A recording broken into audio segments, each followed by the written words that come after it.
नमस्कार। हम कक्षा 9वीं स की छात्राएं आप सभी के समक्ष एक नाटक लेकर प्रस्तुत हुए हैं जो कुछ इस प्रकार है। मामूली से सजा हुआ एक कमरा, अंदर के दरवाजे से आते हुए जिन माथे की पीठ नजर आ रही है वे अधेड़ उम्र के मालूम होते हैं। एक तख्त को पकड़े हुए धीरे धीरे चलते आते हैं। तख्त का दूसरा सिरा नौकर ने पकड़ रखा होगा।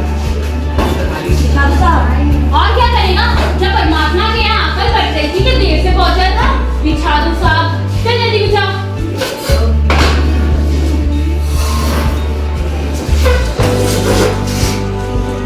अरे हंसता क्यों है? अरे पसीना किसने?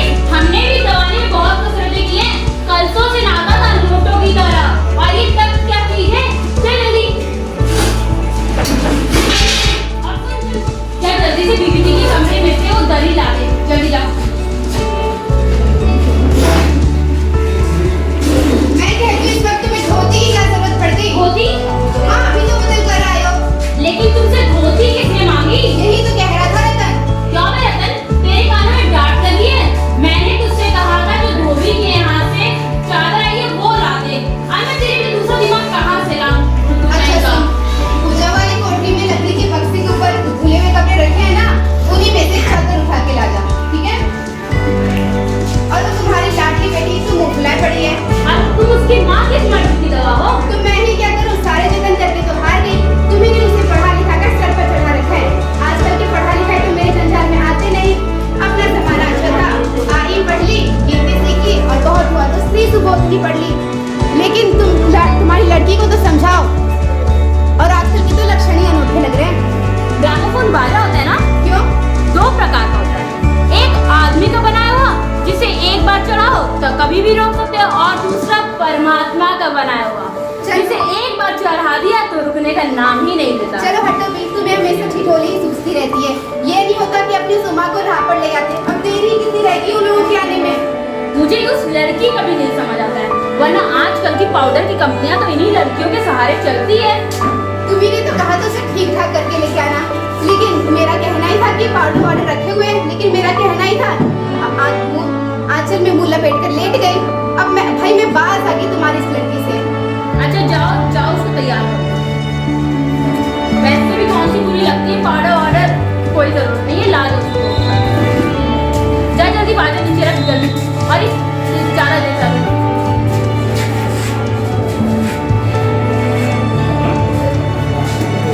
और सुन, जा जल्दी से उनको बुला के ले जा। भगवान बुला के ला।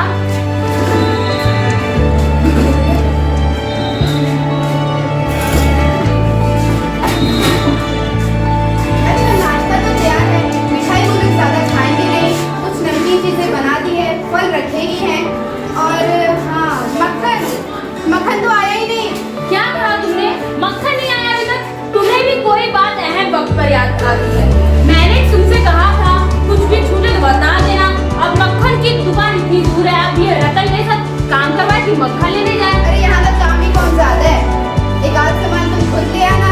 नाश्ता सब तैयारी है, बराबर वाले कमरे में रखा है, सो मैं तुम्हें पकड़ा दूंगी। तब तक रतन मक्खन लेके आ ही जाएगा। एक दो ही तो आदमी है ना। सही कहा, एक गोपाल प्रसाद जी और एक उनका बेटा। और जरा बोल देना उमा को थोड़ा करीने से आए, क्योंकि वो लोग बहुत गुस्से वाले हैं। मुझे तो उनकी दकियानुसी ख्याल में बहुत गुस्सा आता है। खुद पढ़े लिखे हैं, हाई फाई सोसाइटी में आना जाना है, पर लड़की चाहिए जो ज्यादा पढ़ी लिखी ना हो। और लड़का? अरे बताएगा तो तुम्हें। बाप अगर शेर है तो लड़का शवा शेर। कहता है कि शादी का मामला दूसरा है और कॉलेज का दूसरा। ये तो मजबूरी है, वरना इनसे कोई छोटी छोटी बात है।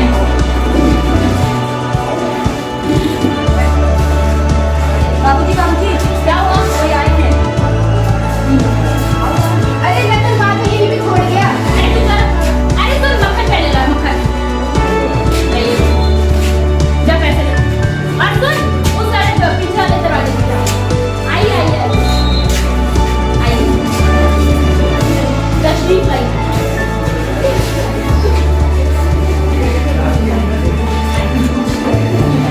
और बताइए, घर ढूंढने में कोई तकलीफ तो नहीं हुई? जी जी नहीं, कोई तकलीफ नहीं। टांगे वाले को पता ही था और मुझे तो आना ही था। सही कहा, ये तो आपकी मेहरबानी है, वरना तकलीफ तो आपको हुई है। जी जी ऐसी कोई बात नहीं, जैसा आपका काम वैसा हमारा काम। आखिरकार हम तो अपनी लड़की की शादी करवा रहे हैं ना, तो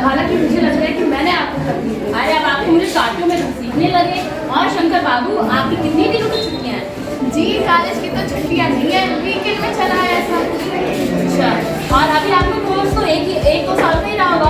जी यही कोई साल 2 साल। साल 2 साल? हाँ हाँ, 1 साल का बाद ही लगता है। दरअसल बात यह है ना कि ये 1 साल बीमार पड़ गया था। अब क्या बताएं, आजकल की उम्र में बच्चों को सारी बीमारियां घेर कर रखती हैं। एक हमारा जमाना था, स्कूल से आते थे, दर्जनों कचौड़ियाँ यूँ उठा ले जाते थे, और जब खाना खाने को बैठे तो भूख वैसी की वैसी रहती थी। और उस जमाने में कचौड़ियाँ भी तो पैसे की 2 आती थी। अरे याद हाल था जनाब कि 2 पैसे में ढेर सारी मलाई आ जाती थी, और 4 आने की मलाई अकेले खाने की ताकत रखता था, अकेले। सही कहा, उस जमाने की बात ही कुछ और। और पढ़ाई का तो यह हाल था कि एक बार बैठा तो 12 घंटे की सीटें फिक्स हो जाती थी, और उस समय का मैट्रिक भी आज के ज़माने की ये BA से ज़्यादा अच्छी अंग्रेजी लिखता था। सही कहा। माफ़ करिएगा बाबूराम से, मैं उस ज़माने की याद आती है तो अपने आप को रोक नहीं पाता। सही कहा, वो जमाना भी तो बहुत रंगीन था। अच्छा, तो अब बात हुई हो तो बिजनेस पे आए। बिजनेस से पहले थोड़ा चाय नाश्ता में लाता हूँ, आप लोग तब तक बैठिए, मैं आता हूँ। आपने क्या तकलीफ उठाई? अरे इसमें तकलीफ क्या है, तो आपकी मेहरबानी है। घर वर देख के हैसियत भी तो सही लगती है, और आदमी भी अच्छा लगता है। अब देखते हैं लड़की कैसी है। जी क्यों, क्या हुआ, ऐसे क्यों बैठे हो? सही से बैठो। हमारे दोस्त सही कह रहे थे, शक्कर की बैग को आखिर आप माने नहीं। अरे इसमें तकलीफ क्या है, ये लीजिए। आप इलायची चाय पीना पसंद करेंगे कि हिंदुस्तानी? जी मैं आधी चाय और आधा दूध पीता हूँ। मुझे तो आजकल का फैशन समझ में नहीं आता। एक तो वैसे ही चाय में पानी ज़्यादा रहता है, ऊपर से नाम मात्र की चीज़ें डालेंगे तो जायका क्या बच जाएगा। सुना है सरकार ज़्यादा चीज़ लेने वालों पर टैक्स लगाएगी। सरकार चाहे जो हम कर दें, लेकिन अगर सरकार को आमदनी करनी है तो उसे बस एक चीज़ पर टैक्स लगाना चाहिए। वो क्या? सुंदरता पर टैक्स। अरे मजाक नहीं जनाब, सच में अगर सरकार सुंदरता पर टैक्स लगा दे तो लोग इसे देने में चूक भी ना करेंगे। और बस एक शर्त रखनी चाहिए सरकार को कि जो औरतें हैं वो अपनी सुंदरता के स्टैंडर्ड के हिसाब से अपने टैक्स की रकम फिर देखिए कैसे आमदनी होती है सरकार की। सही कहा आपने, लेकिन इस जमाने में खूबसूरती का सवाल भी बड़ा बेडब हो गया। हमारे जमाने में तो कभी उठता ही नहीं। अरे कभी नहीं कहा, कभी नहीं। और आपका क्या ख्याल है शुक्र बाबू इस मामले में? यही कि खूबसूरती शादी का हिस्सा होना चाहिए कि नहीं? देखिए बाबूराम, हमने साफ साफ कर दिया है कि लड़की का खूबसूरत होना निहायत ही जरूरी है, क्योंकि हम आपको मान जाएंगे लेकिन घर की औरतों का क्या, बात तो नहीं मानेंगे। क्यों शंकर? हाँ हाँ, वैसे जो है पढ़ाई लिखाई तो करवाने के साथ नौकरी तो करानी नहीं। सही का, नौकरी का कोई सवाल ही नहीं उठता है, आप उसकी चिंता मत करिए। आपकी बेटी ज़्यादा पढ़ी लिखी तो नहीं है ना? अरे बिल्कुल नहीं, बस कॉलेज है। और कुछ लोग आके मुझसे कहते हैं कि अगर अपने बच्चों को BA करा ही दें तो वो भी पढ़ी लिखी थोड़ी है।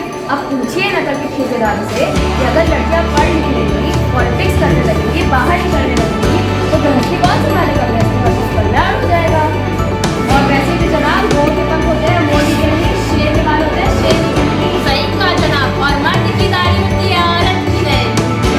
कुल मिला के यही बात है कि औरतें और मर्द की पढ़ाई में बहुत अंतर होता है। दूसरी तारीख में ऐसी चीज़ें जो सिर्फ मर्द के लिए बनी हुई है, औरत के लिए नहीं बनी हुई है। सही कहा।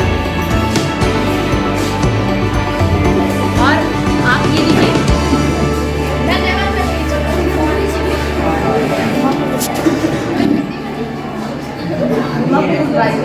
अरे अरे रुकिए, भाग्यवान उमा को जरा पान के साथ भेज दीजिए।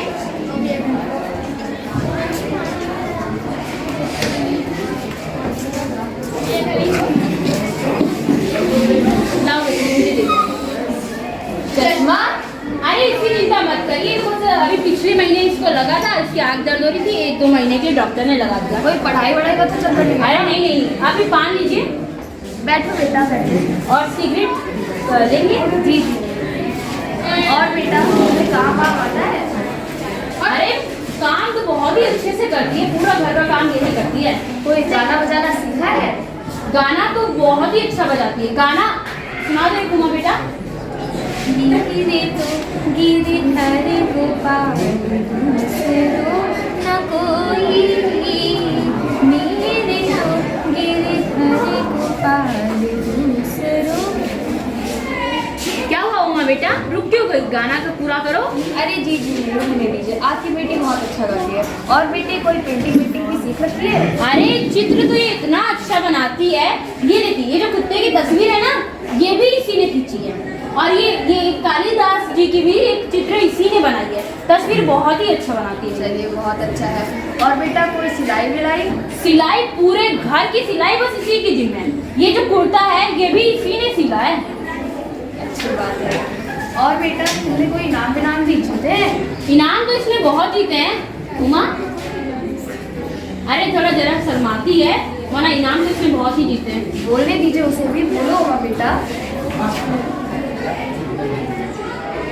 बोलो उमा। बेटा क्या जवाब दूं बाबूजी? जब कुर्सी मेज बिकते हैं तो दुकानदार कुर्सी मेज से नहीं पूछता कि बस खरीदार को उन्हें दिखला देता है। पसंद आ गया तो ठीक, वरना उमा मुझे कह लेने दीजिए बाबूजी। ये जो महाशय मेरे खरीदार बनकर आए हैं, क्या इनसे पूछिए, क्या लड़कियों के दिल नहीं होता? क्या उन्हें चोट नहीं लगती? क्या बेबस भेड़ बकरियां हैं जो बस देखभाल कर? बस बाबू राम से आपने यहाँ मेरी बेइज्जती करने अरे के लिए नहीं, थे। और हमारी बेइज्जती नहीं होती जो आप इतनी देर से यहाँ नापतोल कर रहे हैं। जरा पूछिए अपने साहबजादे से कि पिछली फरवरी को यह लड़कियों के हॉस्टल के इर्द गिर्द घूमते हुए क्या कर रहे थे और वहाँ से कैसे भगाए गए थे। लड़कियों का हॉस्टल, तुम पढ़ी लिखी हो? जी हाँ, मैं पढ़ी लिखी हूँ। मैंने बीए पास किया है। कोई चोरी नहीं की, कोई गुनाह नहीं किया और ना ही आपके पुत्र की तरह ताक झांक कर कायरता दिखाई है। मुझे अपनी इज्जत, अपने मान का ख्याल तो है, मगर इनसे पूछिए कि किस तरह नौकरान के पाँव पड़कर वहाँ से मुंह छुपाकर भागे थे।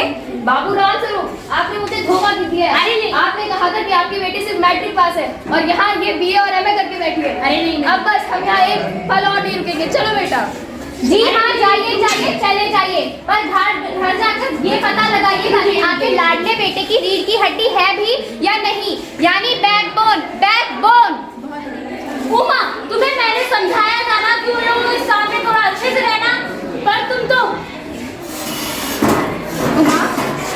उमा बेटी तुम रो रही हो? पूछो अपनी बेटी से क्या किया इसने। मैंने इसको बोला था अच्छे से रहना, लेकिन तुम्हारी बेटी तो मतलब। बाबूजी मैं ले आया मक्खन।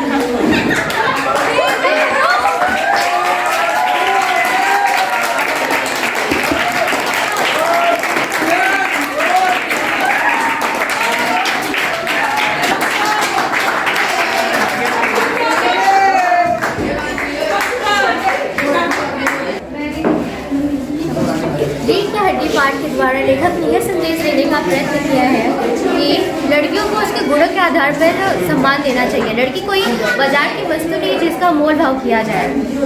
और साथ ही हमें नारी शिक्षा की महत्वता और आवश्यकता के प्रति लोगों में जागरूकता फैलानी चाहिए। उन्हें शिक्षित होने से नहीं रोकना चाहिए। अगर परिवार में कोई एक महिला शिक्षित हो जाती है तो पूरा घर शिक्षित हो जाता है। इसीलिए तो कहते हैं पढ़ेगी बेटी तभी तो बढ़ेगी बेटी। धन्यवाद।